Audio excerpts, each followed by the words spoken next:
Selam aleykum, hayırlı akşamlar sevgili TR telekanalının teleseyircileri Prime programmasını seyretesiniz. Studiyada sizler için men Gülsüm Halilova çalışam. Növbeteki bir saat bu studiyada yayınımızga hoşulacak musafirimiz ile birlikte biz haftanın neticeleri hakkında laf edecekmiz. İşgal etilgen Kırım'da sonki yüz bergen patlamalar, Ukrayna Silahlı Kuvvetlerinin Rusiyanın Kursk vilayetine yapkan ucumları, saldırıları ve operasyası hakkında da müzakere edilecek. Çünkü malum olğan üzere sonki 2 hafta devamında bütün dünya sadece Ukrayna ve Rusya değil, bütün dünya Ukrayna'nın ittifakdaşları, Rusya'nın sözde ittifakdaşları bu hücum hakkında laf ettiler ve bu hücumun Rusya-Ukrayna cenkinin gidişatına nasıl bir şekilde tesir edeceği sualleri meydana geliyor ve bütün matbuat vasıtalarının, dünyanın matbuat vasıtalarının kun terkibine kırdı dep aytsak yalan olmaz. Çünkü bu günge kadar malum olğanı üzere sonki aman 900 günden ziyade Ukrayna Silahlı Kuvvetleri Rusya işgalcilerine karşı sadece Ukrayna topraklarında cenkleşe ve savaşaydı. Tabii ki de Rusya'nın uzak vilayetlerine böyle drone saldırıları veya işte diğer böyle insansız hava araçları ile saldırılar gerçekleştirse de Ukrayna Silahlı Kuvvetleri ve buna haber ama böyle bir yerli piyadelerinin yapılgan bir spetsoperatsiya ilk defa resmi şekilde ötkerilgenini gördük. Çünkü neden resmi şekilde de aytam? Çünkü bundan evvel Rus gönüllü batalyonu RDK de aytalar, sonra Legion Svoboda России degen böyle bir kuruluşlar ve Rus askerlerinden ibaret olgan taburlar Ukrayna Silahlı Kuvvetlerinin çerçevesinde mevcut ve onlar Rusya'nın Belgrad vilayetine böyle bir reyd, teftiş dep aytsak mümkün gerçekleştirdiler ve birkaç vakittan sonra demek çıkaydılar ama bu defa vaziyet çok daha ciddi, vaziyet çok daha ağır dep aytmağa mümkün. Çünkü Ukrayna Silahlı Kuvvetlerinin kirgen Rusya'nın kasaba ve köylerinde onlar Rus bayraklarını çıkarıp anda nezaret kuralar. Yani bu topraklarını ele geçirirler ve anda özünün nezaretini kuralar. Elbette ki buna Ukrayna tarafından alıp işgal dep aytmağa mümkün değil. Çünkü sonuçta bu cenkni, bu savaşını Rusya başlattı. Rusya Silahlı Kuvvetleri birinciden Ukrayna topraklarını işgal etmeye başlap Ukrayna'ga kırdı ve Ukrayna halkını öldürmeye başladı ve görünüşe göre Ukrayna Silahlı Kuvvetleri'nin bu operasyası bu özünü müdafaa şeklinin demek böyle bir neticesi ve devamıdır. Ama tabii ki de aynı zamanda birçok siyasi analitikler, işte Arabi analitikler bu spetsoperasyonun, bu operasyonun da doğrusu aytmak gerek olsa farklı böyle sebepleri ve farklı bir maksatlar olganını kaydettiler. Bu hem siyasi maksatlar hem de harbi maksatlar. Siyasi maksatlar hakkında biz daha laf edecekmiz ama harbi maksatlar sırasında bu degenlerine göre bu Rusya'nın Silahlı Kuvvetleri'nin demek Ukrayna'nın şarkı bölgelerinden anda Kursk vilayetine çekmek ve böylece Ukrayna Silahlı Kuvvetleri'nin Donbas yerlerinde vaziyetini böyle bir kuvvetleştirmek, Rusya'nın vaziyetini ise zayıflaştırmak için yapılganı haqda söz yürütülüyor. Ama ne yazık ki sonki günleri görgenimizge göre Rusya Silahlı Kuvvetleri hususan Donetsk vilayetinde ilerlemeye devam ettiler ve özlerinin hücumlarını Kursk vilayetine Ukrayna Silahlı Kuvvetleri kirgenine bakmadan hala da toxtatmadılar ve o yönelişlerde ilerlemeye devam ettiler ve bu Rusların bergen malumatı değil. Mında kaydetmek gerek ki bu Ukrayna'nın bergen resmi malumatlarıdır saygılı arkadaşlar. Ama herhalde demek bu Kursk vilayetine Ukrayna Silahlı Kuvvetleri'nin yapkan hücumu Rusya için büyük böyle bir beklentisizlik oldu ve Rusya'nın hakikaten böyle imajına da büyük bir darbe gerçekleştirildi dep aytmağa mümkün ki daha aytmak gerek ki bu operasyonun maksatları da belli değil. Ukrayna resmi idareciliği bu operasyonun maksatlarını da açıklamadı ve benim fikrimce da yakın bir vakitte açıklayacağı gibi görünmüyor. En azından bu operasya bitkence. Çünkü bu stratejik açısından Ukrayna için mühimdir. Yani aynı zamanda Kırım'a hücumlar ve Kırım'a saldırılar devam ediyor. Bu Kursk vilayetine yapılgan hücumdan sonra ve onun aslında zemininde esasında hem Kherson vilayetinde Ukrayna Silahlı Kuvvetleri böyle iki burunda çıkarma yaptılar. Hem de Kırım'da Rusya'nın Karadeniz donanmasına binaen saldırılar yapıldı ve Ukrayna Silahlı Kuvvetleri bu günde Kırım'a böyle bir havadan hücumlar gerçekleştirgen haqda haberler kele saygılar arkadaşlar ve bunlar da çok hakikaten de meraklı ve mühim. Belki de Ukrayna Silahlı Kuvvetleri'nin Rusya'nın Kursk vilayetine yapkan saldırısı ileride Kırım'ın işgalden kurtarıldığı için de tesirlerini taşı olacaktır. Yani bilmeyimiz işte bu suallerini biz bugün yayınımız çerçevesinde laf edeceğiz ve adet üzere bugün Cuma biz Milli Meclis Reisimiz Rifat Ağa Çubayerov'ni yayınımızga davet ettik. Onun adet üzere biz Cuma günleri haftanın neticelerini laf etemiz ve bir neticeye barmağa tırışamız. Rifat Ağa, selamun aleyküm, hayırlı akşamlar. Selamünaleyküm. Hepimize hayırlı cumalar, Hayırlı cumalar. Sağ olunuz Rifat Ağa, yayınımızga koşulganız için. Elbette ki biz sizinle 2 hafta görüşmedik. Bugün nihayet görüşüp olduk. O sebepten buna Kursk vilayetini sizinle müzakere etmeye imkanımız da çok fazla olmadı. Ama herhalde sizin fikirleriniz hakikaten de bizler için çok mühim. Ne düşünüyorsunuz? Bununla alakalı fikirleriniz nedir? Bana göre bu Kursk vilayetinin sınırlarında Ukrayna bu silahlı kuvvetlerin yapkan operasyası çok düşünmüş ve neticede neye getirecek bizim haberimiz yoktur şimdi. Biz elbette bunun etrafında çeşit türlü böyle düşüncelerimiz var ve bazı şeyleri sezeyiz. Ama bu operasyonun sonucu elbette bu Ukrayna askerlerin, rehberlerin başlarında bu planlar.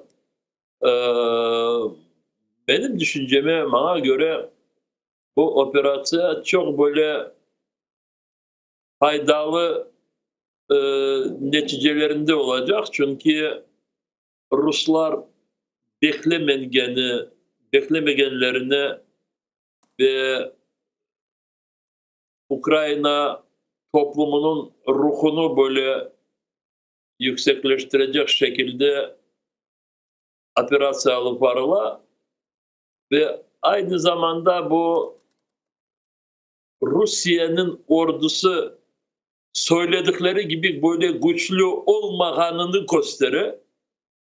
Çünkü bir hafta içinde 1000 kilometreden ziyade böyle işte Rusya'nın bir kısmını Rusya ordusundan azat ettiler Ukrayna askerleri.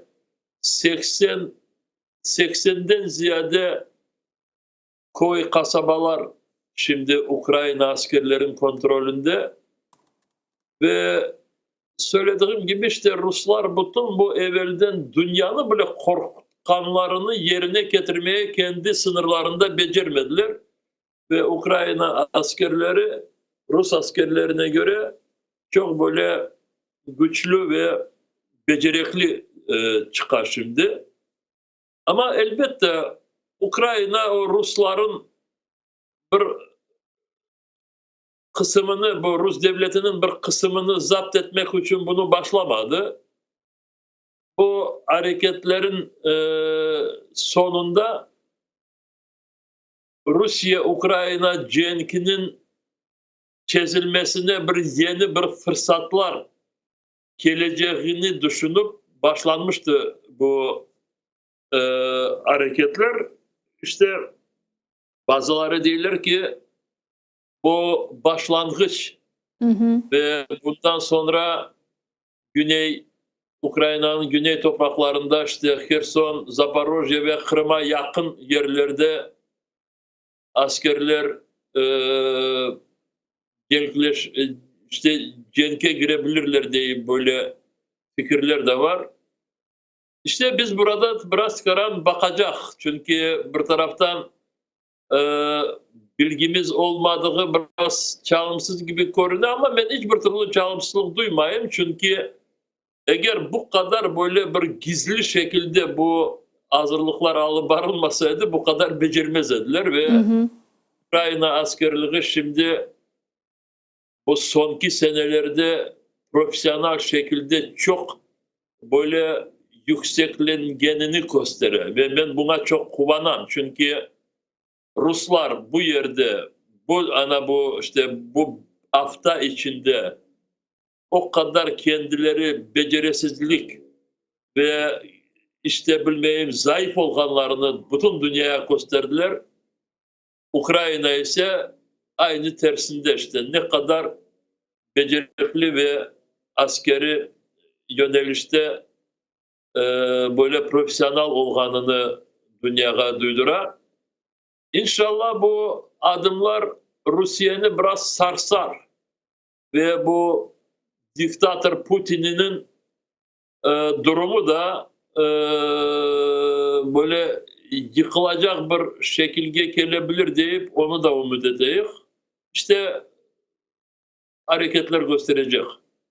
Mına bilesiz, aynı zamanda böyle informasyon kampaniyada çok ciddi ve güzel bir şekilde alıp barıldı dep aytmaga mümkün. Çünkü bu hücumdan birkaç hafta evvelsi Ukrayna prezidenti farklı matbuat vasıtalarına bergen intervyusunda işte 14 brigadanın tizilmesi gerek olganı hakkında aytaydı ama silah yetersizliği sebebinden sadece 3 ya da 4 brigadanı böyle temin etip olganlar degen böyle şikayetlerde bulundu. Ve galiba bu yapılgan bütün açıklamalar ki sadece Zelenski tarafından değil, diğer işte harbiler ve harbi idarecilikte bulunganlar da böyle açıklamalar aytaydı. Sanki dersin böyle mahsus bir dezinformasya olganı gibi görünüyor değil mi?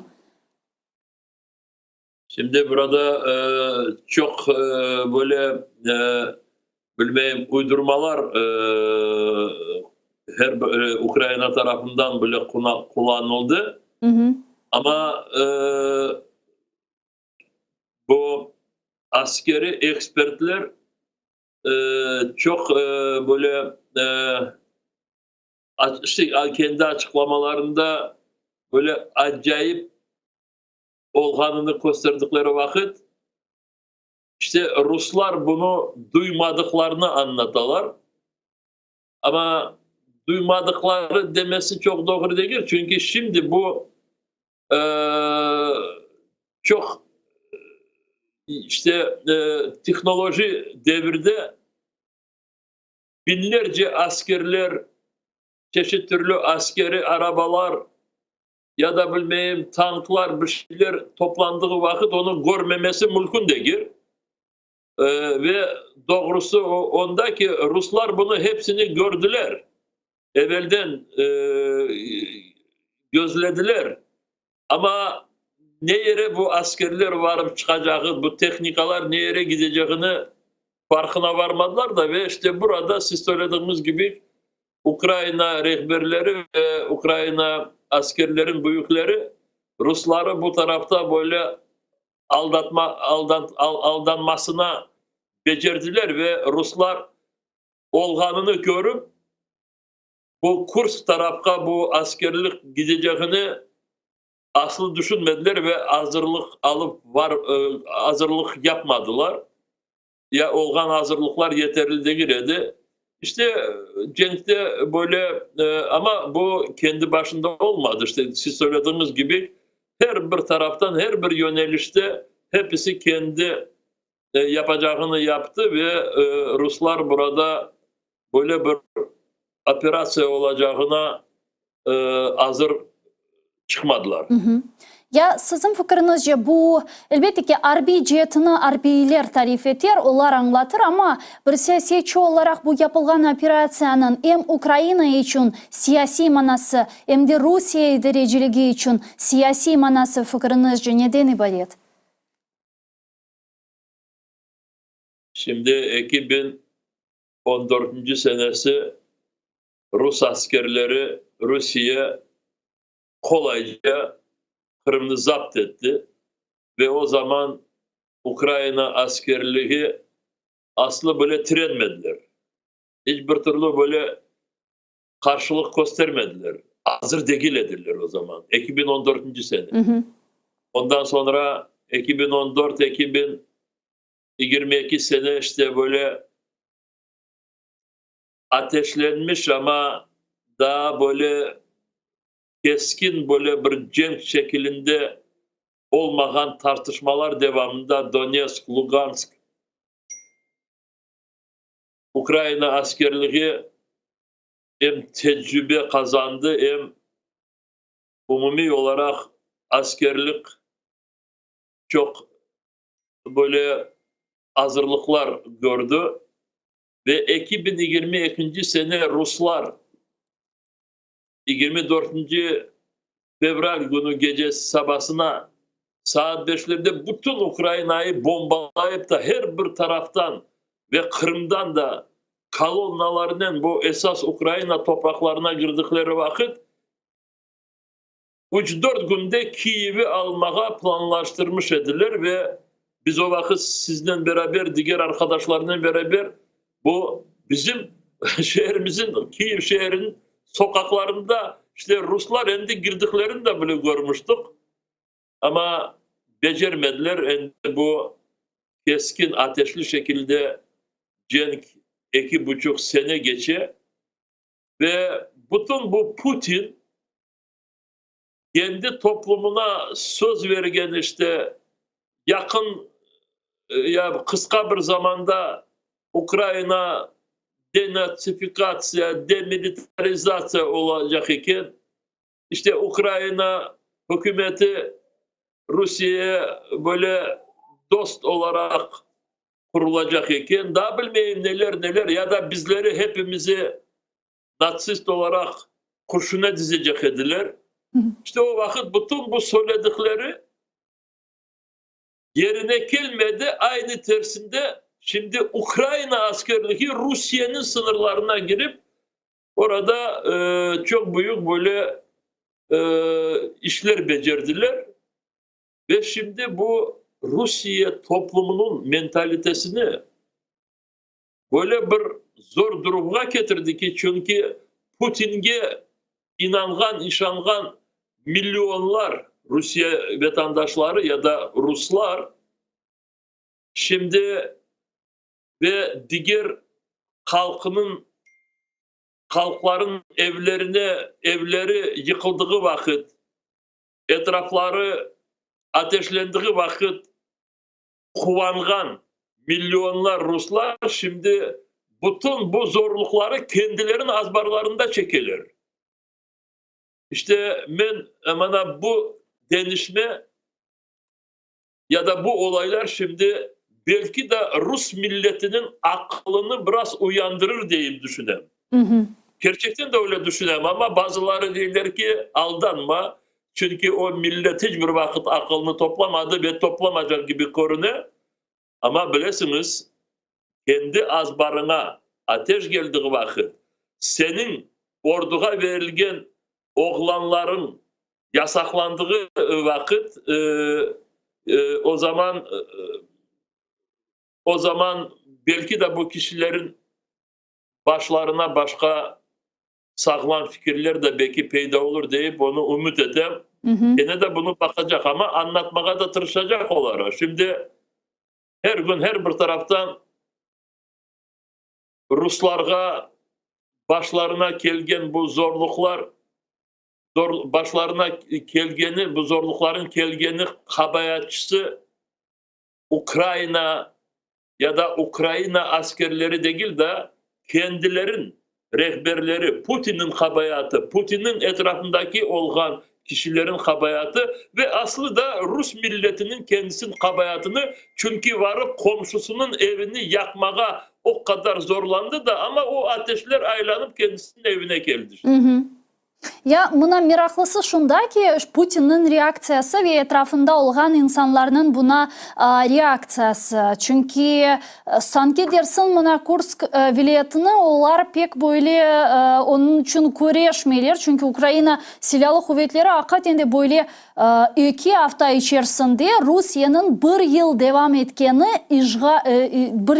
devamında işgal etkeni toprağını Ukrayna 2 hafta içerisinde işgal etti. etti ve anda Rusya'nın böyle zayıflığı da aynı zamanda gösterildi ve böyle pasif bir reaksiyası olganına hatta Amerikalı birçok uzmanlar, ekspertler ve ilahi işte arbiyler aytalar. Yani sizin fikrinizce hakikaten mi Putin için misal olarak Donbas vilayeti ve andaki Rusya'nın ilerlemesi o'zining Kursk vilayetinden daha mühim, daha gerekli, daha kıymetli. O sebepten işte Kursk'ta çok da fazla asker anda yığmaylar şimdi görgenimizge göre. Elbette ki çatışmalar kete, mında Ukrayna askerlerinin karamanlığı hakkında aytmaga çok mümkün ama herhalde Donbas'tan askerlerinin mında çekmegenlerini bugün ne yazık ki biz görüyoruz. Yani Putin'in reaksiyasına nasıl kıymet kesesiniz? Şimdi burada ben Tunev'in gecesi Rusların bu propaganda işte programalarını gözledim de ve orada birisi diyor ki Rusya'nın karitesine bakınız diye. Bakınız ne kadar çok ne kadar büyük ve işte çok topraklarımız var ve o topraklarımızın içinde Kursk vilayeti biz böyle bir küçük bir nokta gibi görünüyor. Ve o sebepten gerek olsa biz Kursk vilayetini ya da bilmem onun yanında Belgrad ya da bilmem orada Voronezh onların hepsini o yerlerden insanlarımızı alıp çekilebiliriz. Tabii orada işte Ukrayna'ya karşı direnmek için orada rahat cenk yaparız diye böyle bir konuşalar. Ve bugün baksam Kırım'da bu Talipov diyen bir hayvan var da onun Telegram kanalında o da gözlemiş bu programını da ve şikayet yapar Facebook'a. De ki Rusya'nın bazı programalarında Rusya'nın topraklarını vermeye hazırlıkta olganını bazıları gösterirler de ve bu Rusya'nın kanununa karşı. Çünkü Rusya'nın sınırları işte ya Rusya'nın toprağı hiçbir ayrılmaz, toprak bütünlüğü hiçbir işte bozulmaz ve o sebepten neden bu kişiler Kursk ve Belgrad ya da Voronezh'ni vermeye gerek olsa hazır olanlarını söylerler deyip böyle bir şikayet yapar ama fikrinde ona ne Voronezh o Talipov'e ne Voronezh ne Kursk gerek o Kırım'ı düşüne. Çünkü yarın öbür gün Moskova böyle bir zor durumda olduğu vakit aynı zamanda öyle kendi toplumunu anlatacak. Gerek mi bize o Kırım bir pipiz böyle bir yarımada bana bakınız ne kadar bizim büyük bir devletimiz var. Sınırlarımız böyle ölçemezden böyle çok mülkün değil. İşte Urallar, Sibirler ya da bilmeyeyim bu başka topraklar ve öyle vakti gelecek de Moskova Kırım'dan iptal edecek kendisi. Kırım'dan çekilecek. Ama toplumga anlatmak için işte böyle fikirleri dağıtacak. Şimdi Moskova'nın ya Putin ve onun yanındaki olan kişiler şimdi ne yapacaklarını gerçekten de bilmiyorlar. Ve onlara da bu cenkte biraz işte kendi toplumuna, kendi milletine anlatmak için halebeler gerek. Ve bilirsiniz bu şarkıda söylediğimiz gibi bu Donetsk vilayetinde Pakrovsk ve o diğer taraflarda şimdi çok keskinden orada uruş kete ve Rusların orada biraz çıkaran güçleri ziyade ve oradan onlar askerleri alıp da kendi sınırlarını korçalamak için hiç buna varmazlar. Çünkü orada onlara biraz Ukrayna askerlerini çıkaran da işte teren sürdükleri gerek de çünkü Rus toplumuna diyecekler biz Kursk vilayetini daha korçalamaya olmasak da ama Donetsk'ni korçaladık. Çünkü onların böyle düşündüklerine göre Donetsk'ta şimdi Rusya, Lugansk'ta Rusya, dersin ki Kherson, Zaporojye işte bu becerisizlikten bu akıldan olmayın. şimdi Rusya rehberleri kendileri ne kadar şimdi şu senelerde zayıflandıklarına kendileri böyle şaşıp kaldılar. Ve böyle işte tez yeni bir fırsatlar araylar. Hı hı. Ve burada gene de bu işte atom silahının e, dünyanı biraz böyle de açıktan şantaj etmeyler ama hatırlatmaya biraz başladılar. Ama umut etemiz ki bu kırmızı çizgi dep aytalar da, yani bu savaş başlaganından beri Ruslar kırmızı çizgi de 1000 defa ayttılar ve hiçbir defasında çok şükürler olsun bu nükleer silahını kullanmadılar. Umut etemiz ki bu defa da böyle bir blef gibi olur. Ama bilesiz, meraklı bir fikir var. Onu da laf etmeye istegendim sizden. Çünkü bu Kursk vilayetine Ukrayna'nın hücumundan sonra ilk günlerde, hatta 2 gün sonra bilesiniz bu böyle sükunet var edi, suskunluk var edi. Ukrayna idareciliği hiçbir açıklama yapmayadı ve birçoklara da işte bunda analitikler bile işte bu Ukrayna silahlı kuvvetleri dep aytmaga sakına ediler. Ama misal bu Mikhail Podolyak var da prezident ofisinin mesleğatçısı, Ukrayna'nın bir kanallarına bergen intervyusunda dedi ki Ukrayna'nın Kursk vilayetindeki mevcudiyeti ilerideki ötkerilecek müzakerelerde Ukrayna'nın pozisiyasını kuvvetleştirecek. Bir gün sonra Putin bu Kursk vilayetleri ile alakalı açıklamasında dedi ki Ukrayna böylece özünün pozisyonlarını müzakerelerde güçlendirmeye istey. Yani bu müzakereler meselesi çok böyle kotarılmaya başladı. Hususan bu Kursk vilayetindeki hadiselerden sonra. Nasıl düşünüyorsunuz, bu ileride olabilecek müzakerelerinin bir parçası mı, ya da Yermak'ın degenine göre Zelenskiy olganca iktidarda ne Minsk olacak ne Normand formatı olacak ve müzakerelerinin manası yoktur? Elbette bu şimdi yapılganı Ukrayna'nın pozisyasını güçleştirecek. Ve bu düşünceleri de bana göre vardı başladıkları vakit. Hı hı. Pozisyası güçlendirecek demek bu pazarlaşmak değil ve pazarga geçmek değil. Çünkü gerçekten de ne kadar şimdi Ukrayna bu askeri taraftan böyle güçlü olganını hem kendisine, kendi milletine böyle daha çok ziyade bildirse, ruhlandırsa ve etrafa da bunu ne kadar böyle açıklasa, gösterse, o sebepten elbette bu gelecek anlaşmalarda değil ama sohbetlerde ya da konuşmalarda ya da bilmeyeyim böyle çeşit türlü diyaloglarda Ukrayna kendisini böyle biraz değil, bayağı sağlam ve güçlü duyacak ve bu sebepten işte bu operasyonun faydası da olduğumuzda bana göre daha onu biz daha görecek ve duyacak. Hı hı. Ama yine de söylemeyi isteyeyim, nasıl da sürecek bunu tek bu bizim genel ştabdaki generalların kafalarında ve biz gerçekten de bunu soramayız pek çok. Çünkü sorasak da söylemeyecekler. Yapacaklarını yapsınlar, Allah versin de bu yapkanları hepsi hayırlıkta olsun. Ve bugün öyle de kete. Siz söylediğiniz Ukrayna askerliği bir hafta devamında işte 1000 150 kilometre. Evet, bu kare kilometre kazandılar ve kontrol ettiler. Ruslar bunu 2 sene devamında beceremediler. Ve bana göre bu da biraz devam edecek. Ama devam edecek dediğim vakit ben tek bu sınırlar daha genişleştireceğini demeyeyim.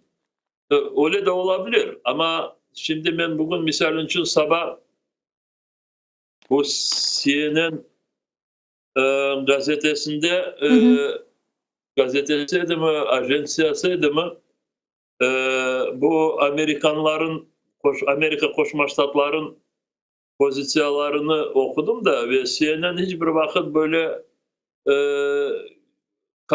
teşkil haberini böyle rahat yerleştirmez. Demek istedim. Onlar bunu kaç kere teşkil son bu haberini verdiler ve bu haber böyle dağıtıla. Amerika Koşma Ştatı, Ukrayna Silah Kuvvetleri Amerika tarafından verilgen bu Atakams raketleri Rusya toprağında, Rusya sınırlarında teren böyle kullanmasın ama Kırım'da kullanabilir diye böyle bir açıklama yaptılar. Hı hı. Şimdi elbet bakınız bu kısa zamanda ne kadar bu pozisyonlar denişili. Daha 3-4 ay evvelsi işte bu raket verecek ama öyle kullanmasın, böyle kullanmasın. Çeşit türlü böyle davalar olmuştu aramızda.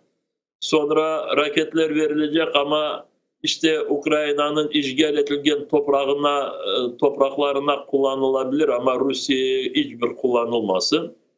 Şimdi gene de bu ne olsa da sonra Amerika Koşma Devletlerin ve diğer raket vergen ülkeler ya da Fransa, İngiltere olsun işte onlar bir karara geldiler ve dediler ki işgal edilgen Ukrayna topraklarındaki Rus askerlerin bazalarına bu raketler kullanılabilir. Ve şimdi bu Kursk'la bağlı açıklamada gene de Kırım'ı Amerikanlar söylediler ve Atakams Kırım'daki Rusların bazalarına kullanılsa hiçbir karşı olmayacaklarını daha bir kere de açıkladılar. Ben ona düşünüp kaldım. Neden öyle yaptılar? Hı hı. Bana göre Amerikanlar o gelecek adımları böyle duyduralar. İşte kendilerine, bizlere ve ben bileyim Kırım'da çok kişiler şimdi bu Kursk vilayetinin sınırlarında başlanganını Kırım'a uzatılacağını söylerler. Hı hı. Ve bana göre burada bir türlü mantıklı bu fikirler ve olacak gibi bana görünüyor. Biliyorsunuz elbette ki Amerika'nın açıklamaları ile kıyaslanmaz hiçbir şekilde ama bugün hain, ihanetçi, cinayetçi Girkin Rusya'dan böyle bir meraklı açıklama yaptı. Girkin dedi ki bu Kursk vilayetine yapılgan hücum bu sadece bir başlangıç. Hakiki hücum cenubi taraflarda olacak ve hususan Kırım tarafında olacak deyip aytı. Biliyoruz bugüne kadar. Ben işitmedim bunu ama söylese tamam bakarım şimdi programa bitsin de.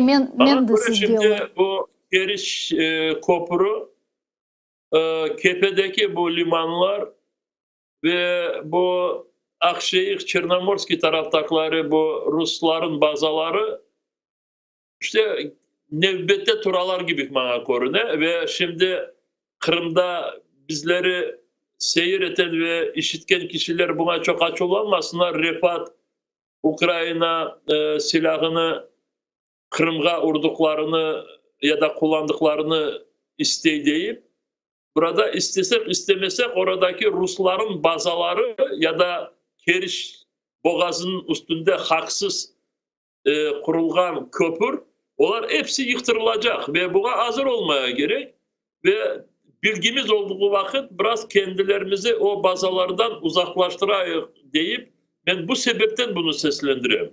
Ben eminim yakın zamanlarda Kırım'daki bazı bazalar çok böyle bilirsiniz güçlü silahlarının atak yapılacak ve bana göre Koper'ın endi sırası geldi. Öyle görünüyor bana.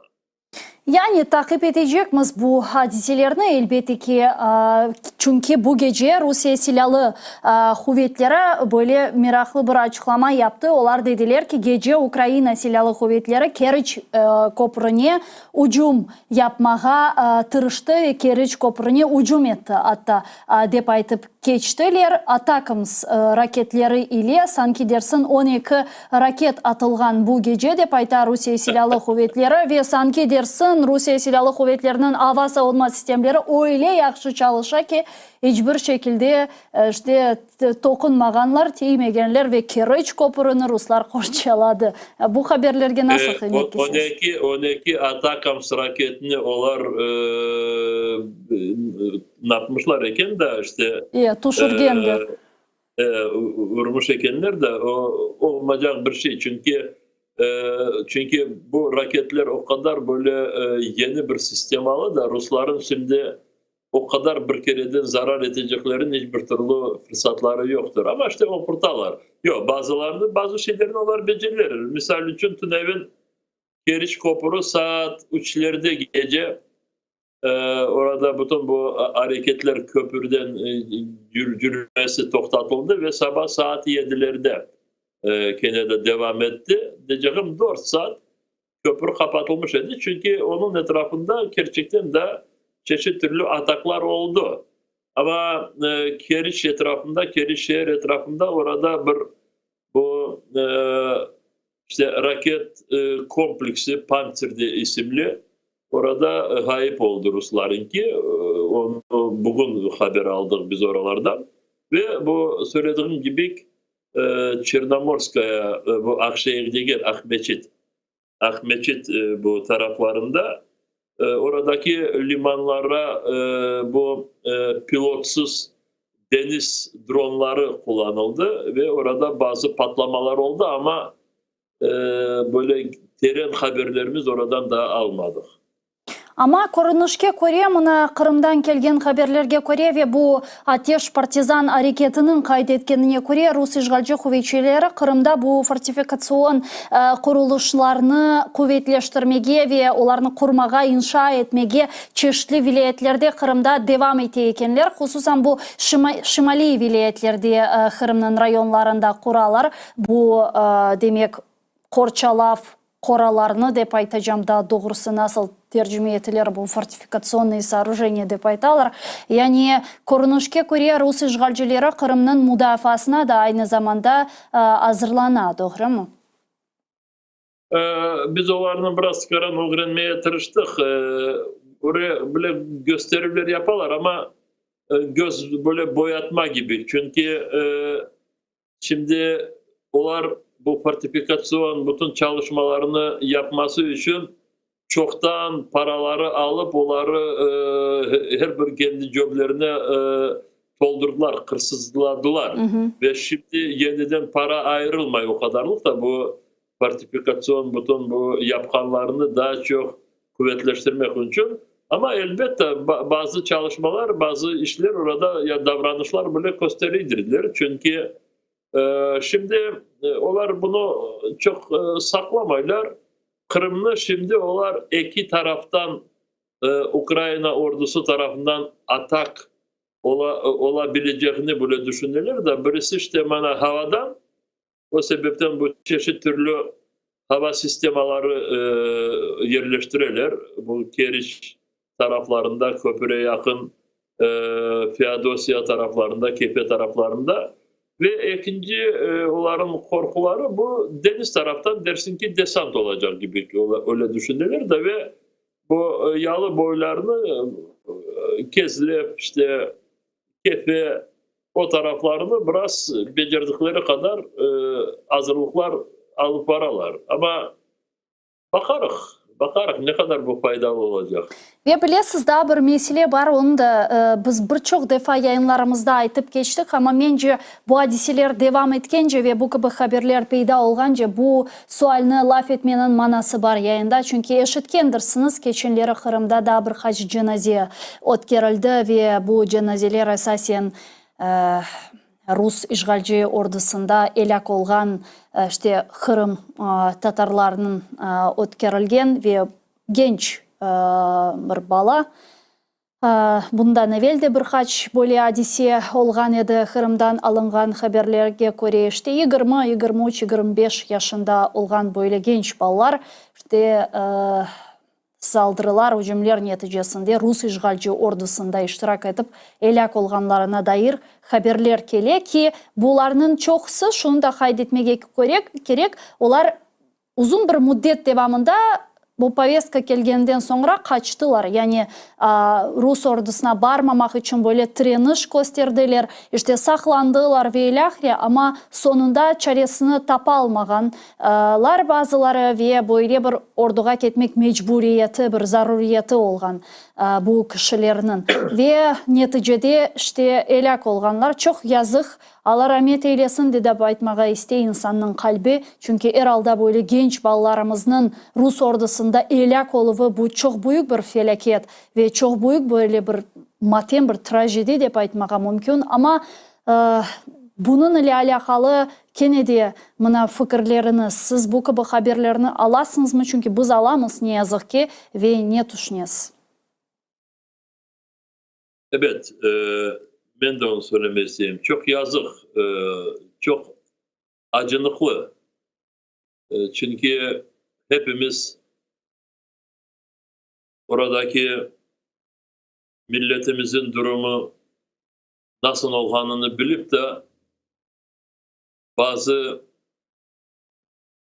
olaylarda istesek de bile yardımcı olmaya becermeyik. Misal için şimdi 217 kişi kapatıldı. O siyasi mahpuslar, hapisteler, türmelere bırakıldı. Biz o kişilerge böyle efektif şekilde yardımcı olmaya yollarını bulunmayık ve bazı o hapiste olan kişiler o kadar çok zor durumdalar ki 27 ya da 29 kişi, şimdi bir iki kişi yanlışabilirim. Orada da çok değişiklikler ola. 27-29 kişi şimdi orada çok zor hastalıktalar ve o hastalıklara göre aslında içeride oluşları gerekiyor. Onların kanunlarına göre yasak. Ama Ruslar onları kıynaylar. Ve onların ana babaları ya da apayları bazıları bize hıçıralar. İşte ne onu becermediniz ya da meclis nasıl yardımcı olmay ve bu ana babalar bize okurup böyle kendi bu acılarını bildirdikleri vakit biz bu ana babalarının vaziyetini ve ne sebepten olganını yaxşı anlayıp biz onlarla birlikte ve onlar bize kıçırdıkları vakit biz onları becerdiğimiz kadar böyle biraz işte destek etmeye tırışıyık ve burada Ukrayna'da olsun ya da dışarılara gittiğimiz vakit ya da mecliske büyük elçiler geldikleri vakit biz her vakit o kişileri kurtarmasının yollarını arayık ama becermeyik. Bu milletimizin faciası çok burada korumlu. Ama şimdi siz söylediğiniz meseleye geçelim. Genç ballarımız, oğlanlarımız ana babalarının böyle biraz davranmadığı sebebinden işte korkup mu, korkmayıp mı, isteğinen mi, yoksa bilmeyeyim direnip mi ama Rusya ordusuna varıp girdiler. Yok, kendi isteklerinden de gir. Onları oraya işte o kanuna göre mecbur ettiler. Prizif. İşte aldılar. Ama burada başka bir yolu da vardı. Bana bu evine gelip gecesi her bir yerini kapatıp da seni oğlanını türmeye alıp da türmeye kapadıkları vakit bunun çaresi olmay. Çünkü sen kabayatsız. Evine geldiler, balanı aldılar, mahkemeye bıraktılar. Son 17-13 sene kapadılar. Ne yapacağını bilmesin. Ama balan evinde olduğu vakit, повестка getirdikleri vakit. Neden bu ana babalar kendilerine bu ana babalık vazifesini sonuna dek alıp varmadılar? Bu balalarını Rus ordusuna vermemeli gerekirdi. Ya balalarını kaçıracak edilir, ya da saklayacak edilir, ya da bilmeyeyim Allah göstermesin eğer hiçbir türlü çaresi olmazsa türmeye varsın da ama orduya varmasın. Hı hı. Biz bunu kaç kere söylemiştik. Ama o ana babaları buna bilmeyeyim. Evet, ben şimdi o kişileri hiçbir şey böyle düşünmeyi, ballarını rahat rahat Rus ordularına verdiler demeye istemeyeyim ama gerekli kadar davranmadılar. Bu kabahatini kendilerine alsınlar. Ve bazıların balaları Cenk'e yollanıldı da ve orada öldürüldü. Ne oldu? Balalarını köydüler. Kabahatlı kim? Putin. Rusya kabahatlı. Ama bunu toktatması değil de bundan kurtarılması mümkün edi mi? Mümkün edi. O balayı oradan çıkarmaya gerekedi. Başka ilacı yok ama onu yapmaya gerekedi.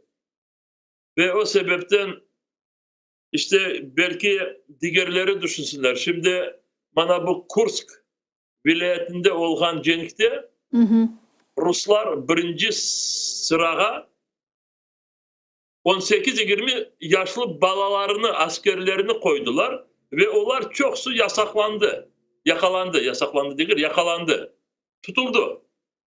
Ve şimdi yüzlerce, birisi bilmeyin ne kadar. Bana göre bir 700-800 bu genç Rus askerleri şimdi Ukrayna'nın kontrolünde ve bizim için bu yakalandıkları kişiler şimdi biz onları oradaki hapiste olan kişilerimizi de Ukrayna askerleri, Rusların kolunda olan Ukrayna askerlerini azat edilmesini elbet kullanmaya tırışacak. Yani bugün burada mecliste bazı Ukrayna devlet kişilerinden konuşmalarımız oldu. Ve dedik ki bizim orada 217 tane siyasi mahpuslarımız var. Ve onları da bu Rus askerlerini değiştirmeye hazırladığımız vakit onları da bakayıq. Çünkü o kişileri başka azat edilmesine yolları görmeyik. Şimdi bakınız, kete Rusya rehberleri bu genç balaları hiçbir acımayıp Cenk'in hem böyle ateş yerlerine bırakacaklar.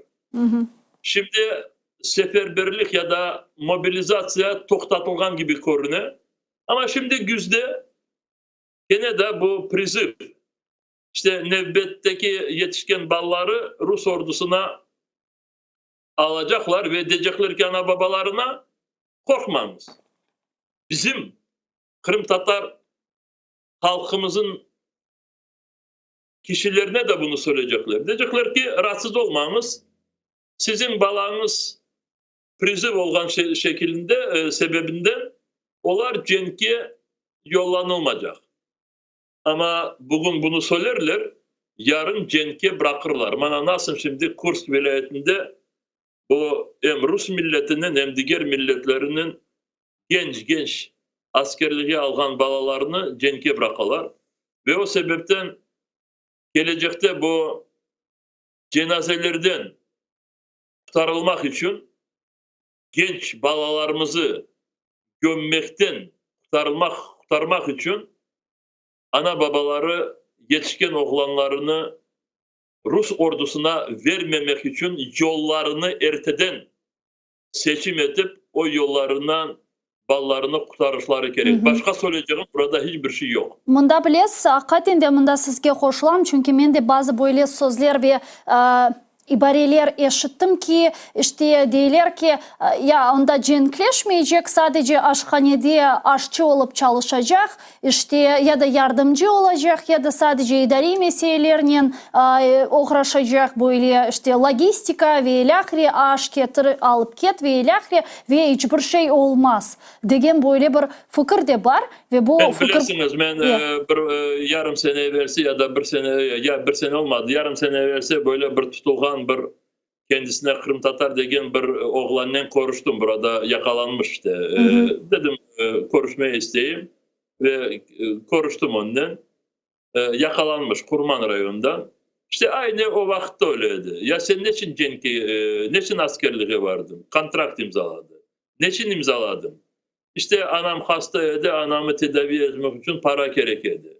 Ya da anamı tedavi etmek için sen para kazanmak için diğer insanları öldürmeye razılık verdin mi? Yok ben öyle razılık vermedim. Ya da sen kontrakt imzaladın.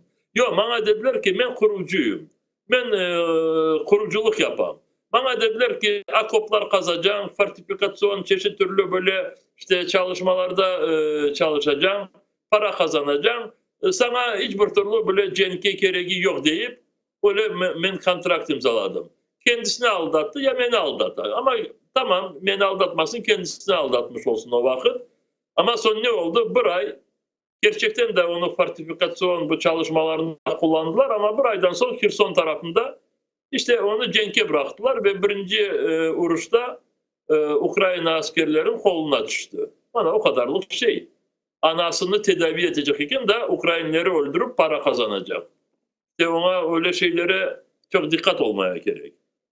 Kadinde bu Kursk vilayetinde olup geçkenlerden sonra büyük ihtimal Rusya'da nefbeteki böyle bir seferberlik ilan etilebilir ve o sebepten herkesini bütün bizim seyretken semeddeşlerimizni da bir kere muhayt olmağa ve herhangi bir şekilde Rus ordusuna koşulmamağa çağırırız. Kendi kendilerine muhayt oluşları gerek de ve toplumun içinde böyle mahsus Ruslarga hizmet etkenlerin de hepsini görmeye gerek de ve onları yerine koymaya gerek. Ben bilesiniz biraz çeşit türlü Kırım'daki olgan bütün Kırım'daki olgan durumu böyle teren anlamak için elbette birinciden ben insanlarla konuşan, telefonlaşıyor da başka bir mekanizmler var. Ama ben oradaki bütün bu televizyon programları da seyrettim. Ve bunu söylemeye isteyeyim ki her akşam, şimdi cuma ertesi pazar günü almayık, haftanın her gün akşamı, hafta devamında 5 gün bu haberlerde Kırım Tatar dilinde olsun, Rus dilinde olsun her akşam bu Kod televizyon kanalında kendilerine millet diyorlar. İşte bu cenk propagandası. Bana işte Rus askerleri öyle yaptılar, böyle yaptılar, böyle kişiler kahramanlık gösterdiler. Bana böyle koydu, bizim semeddeşimiz bilmeyeyim, Ernest mi, da bilmeyeyim kim mi, işte askerliğe vardı, bana bütün milleti korçalamak için böyle bir kahramanlık gösterdi. Ama yazıklar olsun onu öldürdüler. Bana onun cenazesi, ana babasını gösterirler. Ana babası bilmeyeyim orada ne söyledi ama mikrofonu böyle ağzına yakınlaştırdığı vakit insan böyle bir 10 dakika söylemiş olsa oradan gerekli 2-3 sözünü çekip alırlar.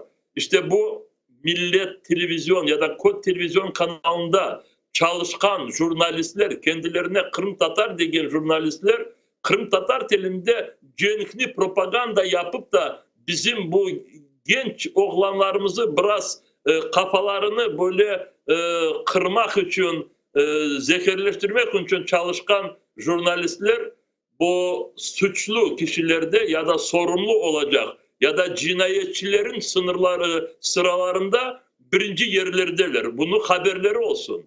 Ve bizim milletimiz de bunu çok yaxşı bilsin. Yarın bir gün aradığımız vakit kim kabayatlı, neden bu oğlancıklar öldürüldü Rus ordusunda? Elbette kabayatlı kim olduğunu hepimiz biliyoruz. Moskova, Putin, Rus ideolojisi ama onların arasında bu Kod televizyondaki çalışkan jurnalistler de orada olacaklar. Jurnalist degenime yanlıştım, biraz propagandistler de olacaklar da ve bundan haberleri olsun. Ben onun için kaç kere söylemiştim. Bu Kod televizyondaki çalışkan, kendilerine jurnalist diyen kişilerinin ana babaları, kendi evlatlarımızı bu Kod televizyondan ya da kendilerine millet diyen televizyon kanalından çekip alınız. Ballarımızı zor durumda orada kaldırdığımızda ama biraz çıkaran kurtarmasına yollarını bulunuz. Çünkü yarın bir gün onları birisi affı etmeyecek. Çünkü burada Ruslara hizmet etmek değil de Ruslara hizmet edip bizim gençlerimizi cenke yollamasına onlar orada yardımcı olarak çalışırlar. Ve bu insanlar benim anlağanıma göre bu hem propagandistler olsun ve hatta orduğa ketkenlerinin bazıları bile Ukrayna prokuraturası tarafından kıtada takip ediliyor. Doğru mu? Yani herhalde onlar mesuliyetke çekilecekler ileride.